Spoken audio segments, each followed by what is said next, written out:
நாம் பள்ளியில் படித்த இந்திய வரலாறு உண்மையிலேயே முழுமையானதா? வட இந்திய பேரரசுகளை மட்டும் சொன்ன அந்த வரலாறு தென்னிந்திய தமிழர்களை மறந்துவிட்டதா? சேரர், சோழர், பாண்டியர் இந்த 3 பெயர்கள் வெறும் அரசர்கள் அல்ல.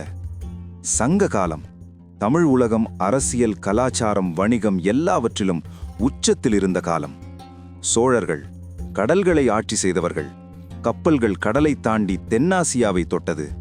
ராஜராஜ சோழன், ராஜேந்திர சோழன் உலகின் முதல் கடற்படை பேரரசர்களில் சிலர். சேரர்கள் மிளகு, தங்கம், வணிக பாதைகளின் அரசர்கள். ரோம பேரரசே தமிழர்களை அறிந்தது சேரர்கள் மூலமாக. பாண்டியர்கள் தமிழ் மொழியின் பாதுகாவலர்கள். மதுரை உலகின் மிக பழமையான தொடர்ச்சியான நகரங்களில் ஒன்று. சங்க இலக்கியம், கவிதை, கலை, தமிழின் ஆன்மா அங்கேதான் வாழ்ந்தது. இவர்கள் வெறும் தென்னிந்திய அரசர்கள் அல்ல, அவர்கள் உலக சக்திகள். ஆனா இந்த உண்மை மறைக்கப்பட்டது. இதுதான் தமிழ் ஹிடன் ஹிஸ்டரி.